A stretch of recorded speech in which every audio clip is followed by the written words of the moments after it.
bango nzela autorité on est banane ozo tangelanga ba bourgmestre ba gouverneur afin d'aller mbongo nete Comptez comme 1000 fois. Ah, kaka quartier 6, ah, quartier 1, 1000 fois. moi pe ba ko mo bato na mukongo po baleka Papa, bato mukongo, on peut 500 fois. 500 fois. Obamina mukongo po bakati sokuna. Nzela nyonso esika kolekeza te. Kotera sekundami yango tozomona ke bamai komo kotela na mapango. tokolia bango po baza bafantrier tout le monde baleka na mboko na tomona réalité na biso tata fi na biso ya malamu na mboko na mokonzi moko aza te à part Laurent Désiré Kabila.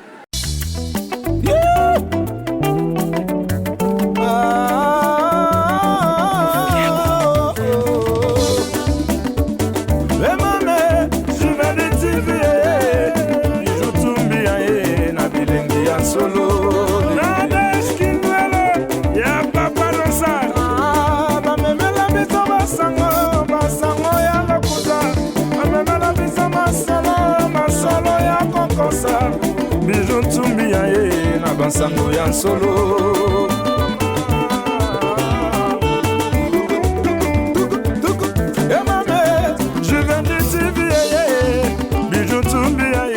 Mesdames, Mesdemoiselles et Messieurs, bonjour, vous nous suivez de partout sur votre chaîne de télévision Juvedi TV. Dans cette émission intitulée La table de réflexion, aujourd'hui nous sommes en Gili Segomaf. Regardez, nous sommes en direct. La pluie a recommencé comme d'habitude, mais cette route, regardez, remarquez, cette route qui a été abandonnée depuis bien longtemps, cette route n'est pas occupée ou n'est pas intéressée par nos autorités congolaises. Regardez, déjà il pleut à Kinshasa, mais il n'y a pas moyen que le passager puisse, n'est-ce pas, effectuer les routes d'habitude comme c'était de l'accoutumance, comme c'est de la coutume, pardon. Pourquoi? Parce que c'est à cause de cette pluie. Bamboula et Zobeta Mikolo, terriblement en République démocratique du Congo, ils ont permettre que Batoba Tambola, je suis ici en direct, dans Maï, je suis là, vous regardez, je suis là dans Zimikopola. Pourquoi? Parce que cette route qui a été abandonnée par nos autorités depuis bien longtemps, cette route qui mène directement vers Sekomof. Et donc on demande à nos autorités congolaises de pouvoir construire des routes, de pouvoir arranger de telle sorte que ça puisse permettre à la population congolaise de circuler. Ben écoutez, c'est vrai, les autres des moutons, comme je l'ai toujours dit, certainement c'est pas mauvais, mais il y a des routes qu'il faudrait améliorer. Il y a des routes qu'il faudrait recadrer, il y a des routes qu'il faudrait arranger. Tozali Awa, la direction, Yanzela, on a 6e quartier 6, pardon, Anjili, mais la route est vraiment abandonnée. Maïezali, d'ailleurs, pourquoi? Parce que la route est abandonnée, nous sommes ici à Kinshasa. Nous demandons à nos autorités congolaises, à nos autorités de pouvoir regarder cette route ici à Djili, quartier 6, cette route qui mène, comme je vous disais, jusqu'à Sekomaf. Ça a été abandonné. On a appris qu'il y a certaines autorités au Baleka, la Banzela, et il y a des chaînes de télévision au Baleka pour interpeller nos autorités congolaises. Mais regardez, ça a été toujours abandonné. On ne sait pas pourquoi. Est-ce que ces autorités font leur travail? Est-ce que le travail c'est simplement de censurer comme ça a été avec l'artiste Karmapa? Parce qu'on a eu plus de temps de pouvoir regarder ce qui s'est fait avec les artistes quand ils sont en train de parler à la population congolaise, quand ils sont en train d'interpeller nos autorités, des hôpitaux qui ont été abandonnés. Mais ici, c'est cette route qui est vraiment abandonnée, cette route qui est rejetée par nos autorités. Il pleut déjà à Kinshasa et cette pluie n'a pas été une forte pluie, mais regardez déjà comment ça s'annonce. Et vous êtes là en train de voir comment nos véhicules, etc., n'arrivent pas à prendre direction comme cela est de l'habitude. Pourquoi? Parce que la route a été abandonnée. Nous avons passé de la saison sèche, mais qu'est-ce que les autorités congolaises ont-ils fait? Parce qu'à ce moment-là, on devrait réfléchir sur cette route qui sort automatiquement vers Kimbuta, quartier 1, etc. Mais bon, on a laissé et il a plu. D'ailleurs, l'eau a été vraiment abondante et quand il Bandaku, ça dérangeait même certaines personnes. Mesdames, Mesdemoiselles et Messieurs, nous demandons à nos autorités congolaises, comme je l'ai dit, de pouvoir faire quelque chose parce que là, ça pose déjà un sérieux problème ici en Djili et vous voyez déjà comment c'est difficile. c'est très difficile. Nous allons discuter avec la population de ces quartiers, pardon, et on va discuter avec Eto Robert Tabaroli Solomon Lingala pour qu'ils nous disent réellement qu'est-ce qu'ils demandent aux autorités congolaises de faire de cette route abandonnée. Certainement, on a amélioré certaines routes, bien sûr que oui, mais on voudrait aussi voir cette direction être améliorée, il faut le dire ainsi, que l'on puisse aussi s'intéresser à ces routes qui sont délaissées, et ça pose déjà un sérieux problème. Je voudrais que vous regardiez, que vous voyez comment, déjà c'est trop difficile, hein. Même nos motards, ça pose un problème, même ceux qui conduisent aujourd'hui, ça pose un problème. Il y a des difficultés, vous voyez même comment cette voiture est en train de circuler avec beaucoup de difficultés. Regardez déjà des difficultés et ça va même créer de préjudice à la voiture en question. Pourquoi? Parce que la route, elle n'est pas praticable. Si les grandes voitures, déjà ça pose des problèmes, alors des voitures comme des Ketch que vous voyez ici, ça circule déjà avec beaucoup de difficultés et ça pose déjà un sérieux problème à ceux qui sont là, mesdames, mesdemoiselles et messieurs. Regardez réellement ce que nos autorités congolaises doivent faire. Ce sont des choses prioritaires au lieu de pouvoir s'intéresser à des futilités, à des choses qui ne servent à rien. Comme je l'ai toujours dit, Congo il fait bon, mais Congo quand de telles choses sont abandonnées, et je suis là, regardez, je suis là, Nanzimi Konyatama, et pourquoi? Parce que je voudrais que nos autorités voient comment c'est difficile, comment la route est abandonnée. On va discuter avec ceux-là qui sont ici, et également avec la population de Njili. Moi, ma question, je suis en train d'avancer.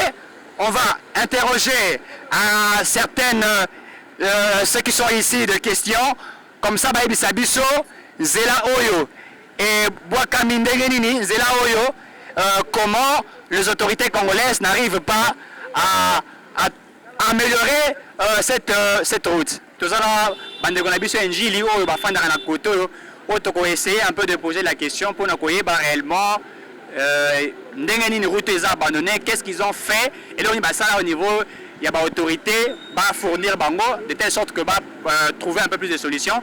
Bonjour Ndeko. Bonjour monsieur le journaliste. Bonjour. Bien. Tous dans le quartier Nabino, tout le monde est là Kubiba. Pour Nabino vous aussi ngani. En tout cas merci pour la parole. Bon et c'était pas dans le bain. En tout cas en tout cas bon tout va pas casser. Donc ça donc malheureux donc tu vas vivre tout le monde na moyen âge na antiquité pour avoir terre ça mener les alara awa donc on va biso d'autres d'origine awa grand terre ça alara awa et kunda maka bongo donc en plus kuna donc bana ba bouchango donc ba bouchon pas ya tesam yango ya to comme boye en tout cas to senga la gouvernement avec beaucoup de respect. Donc la mise sur la terrasse est allée en plus donc va déboucher côté ambassade kuna sur côté la sikobatu et impraticable. Problème est il y a terrasse et là qui terrasse donc même à tabater macadam le na marque ya France mais il est insuffisant. Donc il faut pas la moussa terrasse et là ya munene ya terrasse. Donc ba c'est ba terrasse munene là awa. Donc c'est ça qu'il faut le bâtiment et là canaliser banda kuna ti na manjil. Mais bana terrasse et kundama donc comment passe na passi siko banani ba kunda terrasse wana donc il y a une négligence il y a gouvernement serré Mobutu donc on a bête ma solo et là serré Mobutu il y a une négligence yango donc to senga terrasse faut ba la musango en plus côté oyo et comment boucher côté ambassade on va de faire des bouchango. Mais c'est quoi exactement ça précisément wapi détail biso yo zamona nji précisément là un cheval entre quartier 6 oyo ngamu na la gauche 6 ngamu à droite dans quartier 9 donc il toza donc des fois donc avenue Madimba na quartier 6 zela les hommes na biso ti wapi donc ezanzela banda entre Njili tina sekomafi. Donc nzela odo basalela le triomphal to mona ba triomphal ba mabele na ngo ba mabanga tu e utaka nzela ya ba Njili brasserie donc eza banda entre Njili si c'est comme Njili brasserie et là donc route mo dans en tout cas donc ya makasi à part que senga na ba autorité congolaise nos autorités congolaises ya ko zone ça va terrasser pour permettre que zone les bâtiments écoutent pas déboucher sur côté ambassade kuna c'est ça pour déboucher mais refaire route parce que tout le monde a nzela bien té so mo zo mona nzela bien té impraticable donc impraticable donc on mutu donc to vivre dans moyen âge mais donc en tout cas il y a pas malheureux penza donc to sera na gouvernement donc basunga biso donc on doit donc ça bien nzela otala tala nzela donc là donc bet makasi. Bonjour monsieur. Ah bonjour chef. Bonio. Ah kimia mais malgré la situation côté on ndenge koma ya pasi to koma revivre ce qui mbule beti vraiment tous allera bien to sepelaka ce que langezali to vandara bien mais ce qui tant to koma la période de mbula au mona ka que oui pas moyen vraiment ça ne va pas.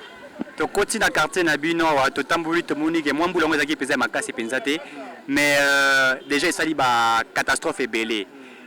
Démarche ni bomena devant ba autorité congolaise de telle sorte que va trouver solution dans Nzela Oyo. Vraiment to tambula trop to mona ba konzi mingi to kenda na niveau ya ba konzi ya municipal to kenda ti na niveau ya hôtel de ville na urbaine kuna pour na ko informer bango que oui Nzela Oyo ezalaki bien. Batu ba bomi Nzela Oyo ezaka autorité na biso ya mboka. Au moniteur on bazo sala boulevard na ba 2000 série ba chinois tant ba yaki ba sala Nzela Oyo Na 5 chantiers. na 5 chantiers oui 5 chantiers de mutu et créer la biso ba problème. OK. Oui. Tant ba ba buki boulevard tant ba grandir boulevard ba buki ba zuba ba morceau ya ba béton wana il fallait ba lukasika ni ba obwaka to yebite ba yobwaka wana lupango tandis que la lupango nde ezali sortir ya mai ndenge mai bimaka elekaka na terrasse et na koya kote wana sikoto bango ye bakangi nzela wana baboki ba morceau ya ba béton ezalo ko ba boucher sikoyo sortir ya mai moye bima ezatelo ko na mai ya na zelo petit à petit mbula ndenge zo beta ezokunda terrasse ti to ko mala point moko boye terrasse nyonso ezalo kunda ndenge tozolo babo sikoyo to telemi ezala terrasse moko ya gayari ya munene ezalia pesa lokola ba shit awe ezu ya mukie tant to komina niveau yo ezu ya munene ekiti sous la sebo eke bimisa siko mai na lupango oyo ba clôture sika ba tsela botage oui ndetango ba kangi ba boki ba morceau ya ba béton ne empêcher siko mai eleka moi eleka zati siko terrasse kundami yango tozomona ke ba mai komo kotela na mapango ba mai komo kotela na mapango tozala sou bien te et comme bela oui bo vai na palais so ki mbula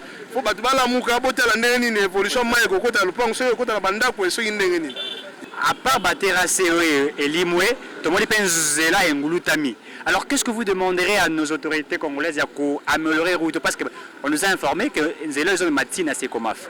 Qu'est-ce que vous demandez réellement na autorité congolaise pour tout le monde basali baso de mouton ba route musu ba ndiko améliorer yango pour mener ba démarche et qu'est-ce que vous allez insister ou demander à ces autorités de faire par rapport à Nzela?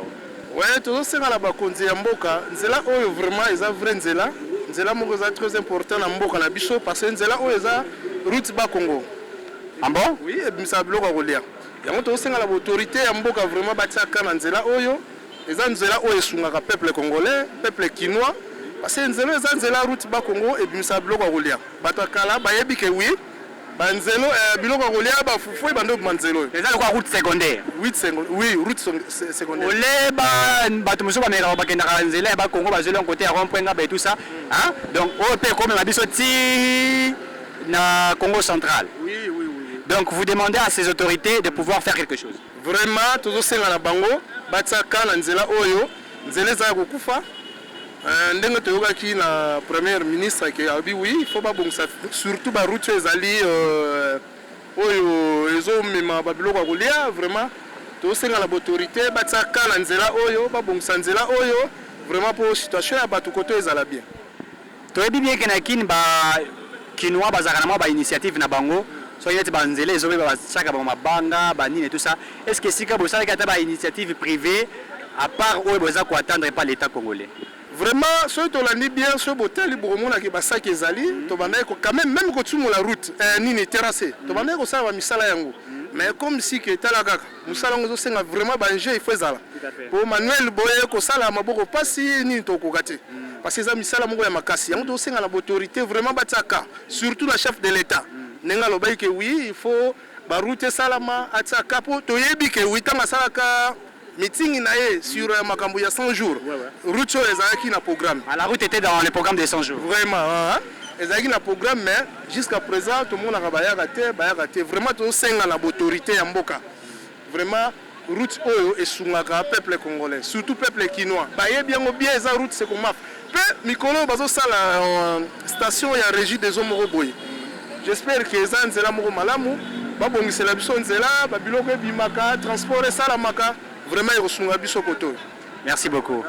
Mesdames, Mesdemoiselles et Messieurs, comprenez que cette route était parmi les projets dans les projets de 100 jours du chef de l'État. Certaines routes qui ont été ciblées pour être améliorées, mais écoutez, il y a le seuil des moutons, comme je disais, quand même, il y a un travail qui s'est fait de ce côté-là et certaines routes, mais la route qui mène vers Sekomaf a été abandonnée, le côté Uchikoyo Kango Awa, et nous insistons à ce que nos autorités congolaises, Bamekagosa quelque chose.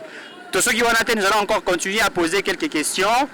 Nabao Baza Olanda Biso, va expliquer Biso aussi l'avantage à route. On a appris que ça mène directement vers aussi le Congo central. Donc c'est une route aussi secondaire, c'est-à-dire cette route peut permettre aux lecteurs de l'Arabie Saoudite sont coincés dans créer un embouteillage. Certaines routes peuvent être empruntées pour permettre à ce qu'il y ait moins d'embouteillage et ça va permettre à la population congolaise à convainquer dans l'occupation avant bien. Et on nous a informé que voilà, ça mène aussi des engins et certaines choses et tout ça. C'est très important. Et nous allons continuer. Il y a interviewer Batou pour expliquer par rapport à cette route-là. Bonjour papa. Est-ce que vous avez la biso li solo yanzelao? En tout cas, les solo yanzelao donc na yebite ceux qui ba koko ba kokola mkana cimetière pour ba ko rappeler cette histoire. Oh, vraiment, ils ont regret. Donc, bourgmestre awa donc ngobila atala batonazo tia. Donc, nzela oyo ezali nzela moko zo bisa matière première.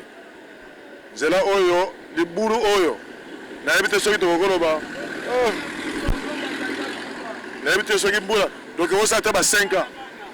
Bourgmestre zo les gars l'air nyoso zo mona nzela oyo. Mais na yebite soki vraiment à l'autre bien l'autre côté. Donc, ceux qui vont passer combo va voter, ceux qui vont voir Angela Longwale, à quoi voir la peine, oh, nous sommes les Angela, zéro. Aussi longtemps, les des hommes font un hour. Les logos nous sont connus pour faire un hour. Ma banga péro, parce que nous sommes la banzela qu'on a joué un hour, mais talanzela.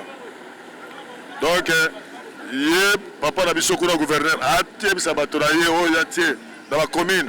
Bah, mais on va revoir Nzela, bah, mais on va ranger. De toute façon, il y a Nzela, bah, caniveau de tête là. Bakanivo comme Basaki. Basaki a ma belle comme Bakanivo. Pendant que nous sommes inondés, donc ça ne va pas. Donc, la moto, moi, on s'est la route, donc il court sur mon corps, il a pu mettre son quai vers cimetière qu'on a. Donc, il y a ça la regret. Donc, ils sont en train de dire très bien. Alors, nous sommes baby, donc on dirait pas irresponsable. Or que, Mboka, Bakabuni, c'est là au coca. Donc, nous avons tiré qui m'a séqué. Donc, idem, on sort quel qui m'a séqué, au côté de la Sainte-Thérèse, Bazouka, ma barre à bâtir. L'homme, il faut le bêter.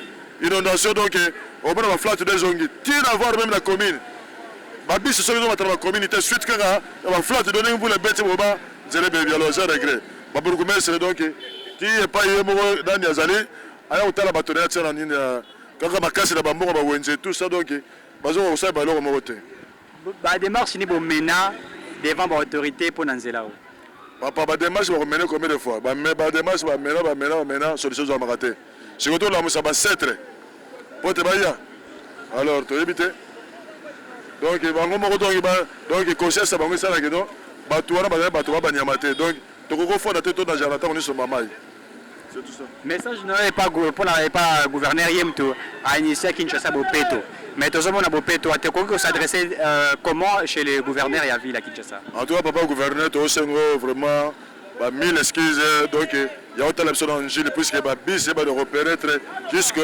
la profondeur puisque boy bazo ça kuna ba tia courant vers Gilles brasserie je veux dire bazo ba tia courant papa gouverneur bon kaka modelo siko poto lo bani to kubi sana ngini aya autant en Gilles na ki que donc ba transport zo commenter ba bazo souffrir donc to senge pas donc à ça les nécessités aya alo la mayo kala mingi to mona bangolo bima watina ba wundo alors on se retrouve pêcher et vous avez regretté donc gouverneur a ça les nécessités à ranger dans cela tingir brasserie et ça les gars tina njili brasserie kuna nzela za futi kimatseke ti cimetière nzela za futi omona kuna bazosala banzela bazokabula ngiringiri kuna bazosala yango ti bypass eloko nde ezozangake babimia ti kimatseke bazwi dokolo bakoti mobutu babima mpe ti mokali wana mpe ke ti aéroport vers bikomba mais basala baprogramme barealisaka te alors oza regret mpona biso classe mpe yango ezobanda kala mingi te est ce que baekole eza nzingazinga papa bekole yango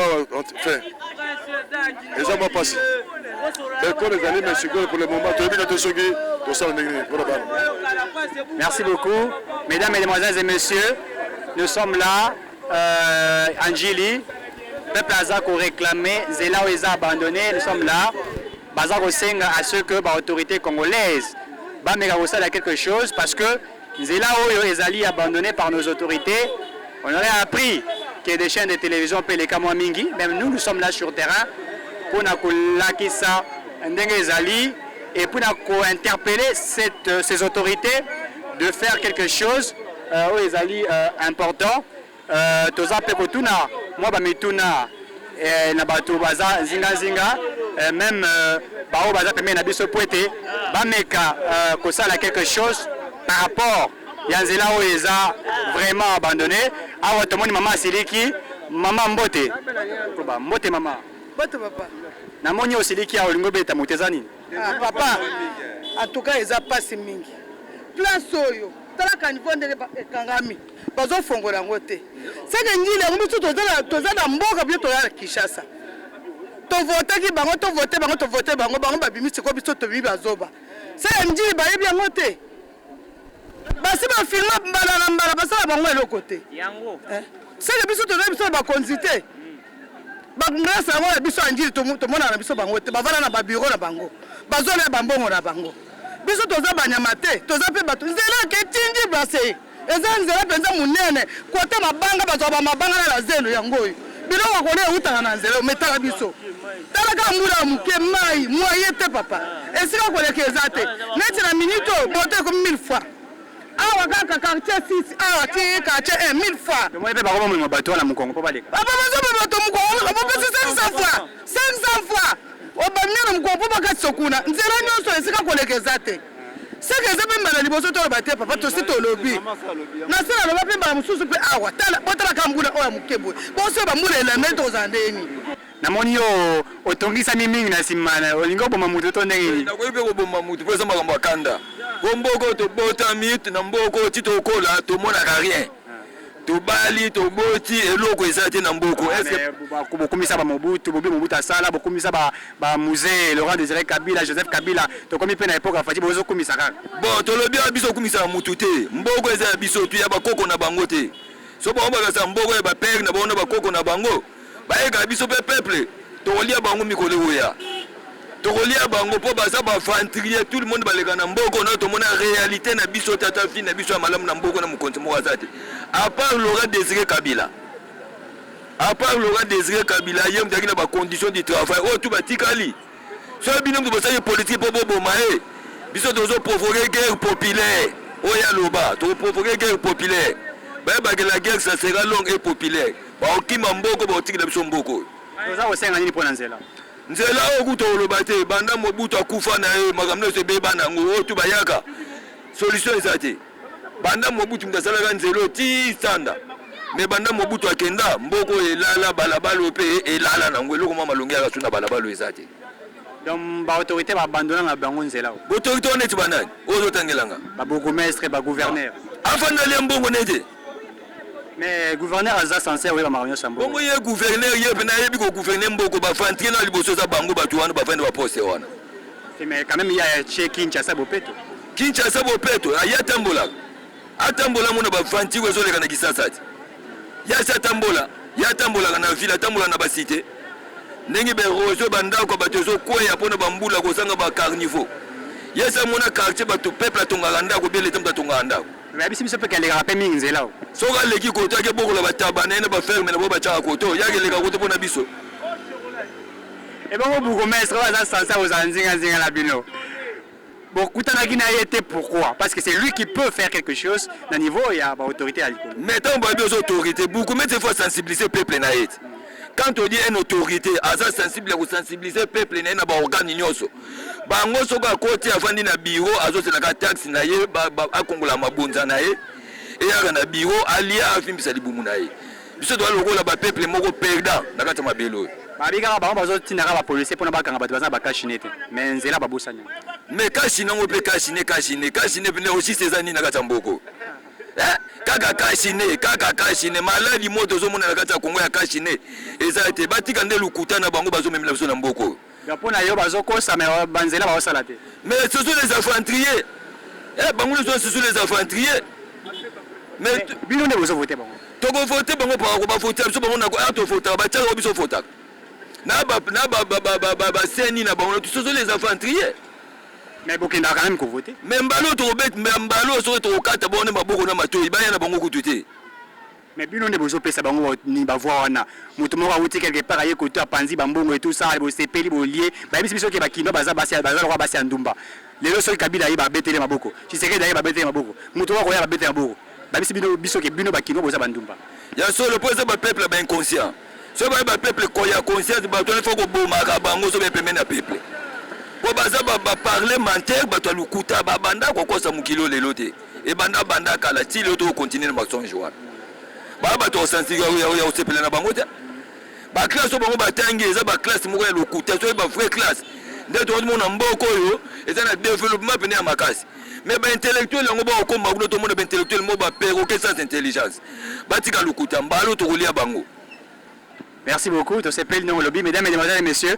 Bon compa papa za kanda azapeza la kanda tozo continuer pe retourner les sous ba bazanzinga zinga ndeko abisa biso pe aperçu par rapport à nzela au poto moni passing moi motuna yo pe moi malobani par rapport à nzela. Bon par rapport à nzela en tout cas vraiment ezaka la passe nebelé pour parce que biso to votaka bango mais basala pour ça na biso te jour moko kaka mbula ndenge salvetale raison déjà bongo soki lobby bien te lobby wana donc ana mito na télé na coin ana na madimba na quartier 6 bification bokakata tozalaka mingi suifa soki maye makasi na kitaka tina baveni alors que na baveni wana esala keloko moko boye donc ba mai kokota na bandaku l'évolution na biso ndeza bongo za mo misi au moins na un mois basalité le rwanda ba magogo do bani tout ça et ruda musika et kokota kota na bandaku alors que ba continuation na mboka vraiment to senga na gentil bila tant bon batambolaka faut le kami bakota en tranquille bakenda tinzela c'est comment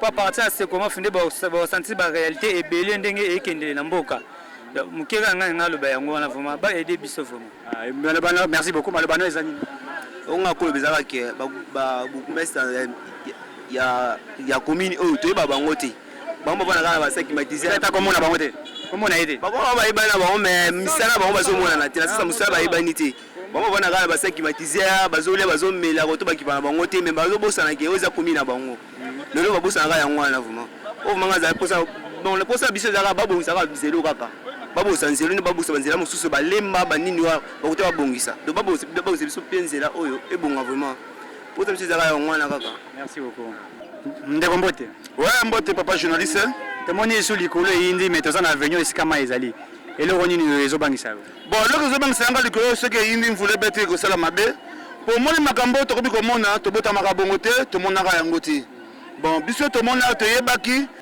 banda ndunga et boyeti et comme na koya veni matadi po atona veni madimba et ko na veni matadi et koti ti na veni wana so tibite pusa na boye kam boboko sunganga bokomona ndako etage wana ndako etage wana nde mutu et koti si mai na biso et kotaki eketi na mai njili na rivière de njili quoi et que na rivière njili mais choki o ni nango tozwaki nata oyo babalaki kolongola ba bordure ozeki na boulevard tant baza ko buka yango baza luka place ya ko buaka yango soki bukumes na biso ayebaki njili bien angalo bakeye boka yango kuna te tozana ba papa na biso ya mikro bazaka te ke papa Congolo aza voisin na papa nzuzi akufa na lopango wana tangu bayebisi bango bobuaka kuna te po ekokangama mais bayaki babuaka kika po bazaki mitendo ya bukumes tango babwaki wana époque wana ezalaki Senghor tango bake babwaki nde ekangi biso lelo bomoni awa etikali plat kotika la plat oyo etikali tokomi ko souffrir macadam esili valeur atake ngai musicien ya véritable mbonda dani place na répéter moi to répéter bien ezate place to betaka na ba décaser kuna moi to travailler ezate pour nzela ekufi tala avenue tozobima avenue na biso ya madimba yango kibana o avenue madimba yango yo avenue madimba yango tala ndenge ezali ozomona mai ekotiti na ba mapangu tozo souffrir fort mais ozobanga te bakango po mikolo ekomi karma pa embia wa mama yembo ba censure ozobanga te ke yo pe le artiste ba censurer c'est bon fona yemba vraiment que route c'est comme mafi oyo ekangaka ba rebelle chango oyo ekangaki ba rebelle route c'est comme mafi bimisaka ba pondu route c'est comme mafi oyo ekenda ti ba Congo o abengi Congo central yango yo bonegija ngapa na ko yemba yango po kama pa lobi mabete lobi réalité. Comprendre? Mais ozobanga te? Tena kobanga ndisiko sina mya banga sikoyo. Basengaki ba amande yo pe ba kokango pe ba amande. Na benga na kobanga yango pona nini biso tozo souffrir riboye. Fona yemba ngo.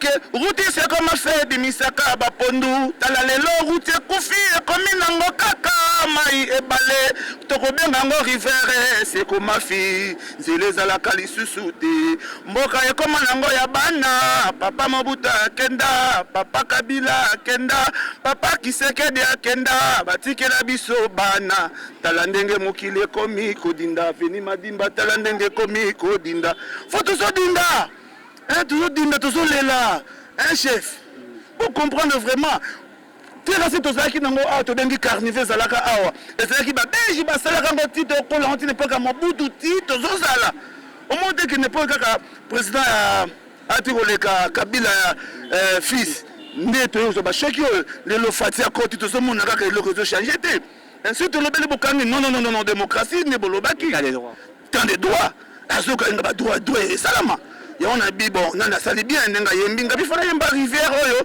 bosa na route sur mafu bobo membo bosa na nzela ya bakongo yango ebimisi biloko belé ba mabanga ba zelo bozo tonga ba biloko zo bima na veni oyo na route oyo ozo monter que zo sala bien te o sentir que batino zo na bango ba otomboka message na yo direct et pas ba konsamboka ouais message na ba konsamboka makambo po ekomela bino botelemela ba buku mesi na bino beaucoup mais c'est oyo bocheli biso na la tambola te to yebiete azo comprendre dernièrement ba maman ba tomboka ki awa biso to sala salon to zongisa carnivore oyo to kokoko zongisa ngo abo bopesi ba jeton oto oyo ko sala ngote amende bozo comprendre ba konzi boye ba konzo bocheli biso na kati ya nzinga so ba mimaka masango pa na bino bazo mino masanga lokuta bazo sala rien banda ba papa na biso bakufa bataba lomba bayaki na veni oyo chef d'ari ya veni ayebanite chef de riz ya ba riel la mususu bayebanite ya mo la baraba les odinda to na chef de riz te beaucoup mais ça yebanite ozo comprendre bon ce que tu attaquer gouverneur ndenge siko président ou ta ber ndenge ni c'est le président ozo travailler na ba faux bateau ozo comprendre fati ba bino li kofi ngo zo beta fo beta bango onga mana lo ba mabe ngwana. Merci beaucoup. Okay. Mesdames, mesdemoiselles et messieurs, merci. Nous sommes arrivés à la fin pratiquement de cette émission. Cette route qui mène vers Sekomaf, vous voyez comme elle n'est pas propre, elle est vraiment abandonnée et nous demandons à nos autorités congolaises de faire quelque chose. Comme je vous ai toujours dit, Congo il fait bonga, Congo il faut bonga. C'est quand nous mettons nos synergies ensemble et que chacun de nous fait quelque chose de là où il est, ça va permettre à ce que les choses puissent s'améliorer parce que nous voulons refaire ce Congo qui a été abandonné, qui a été vraiment détruit. Regardez cette route qui va vers Sekomaf, cette route qui va même vers Matadi, qui va vers même Banzangungu, vers Kisantu et tout ça, qui amène beaucoup de choses ici à Kinshasa, qui alimente même la ville-province de Kinshasa, mais abandonnée par nos autorités. Le pluie, on repris, mais regardez déjà, il pleut à Kinshasa, mais regardez déjà comment cela est devenu aujourd'hui. En tout cas, nous demandons à nos autorités, merci de nous avoir suivis, nous vous demandons de continuer à pouvoir vous abonner dans cette chaîne, sur cette chaîne, pardon, Juvélie Télévision, pour que vous soyez informés. Nous vous disons merci. Congo et Fubonga, c'était votre humble serviteur, Eric Tshisoka, le défenseur de la politique réfléchie, faite avec éthique et déontologie. Moi, je vous dis merci beaucoup et à la prochaine.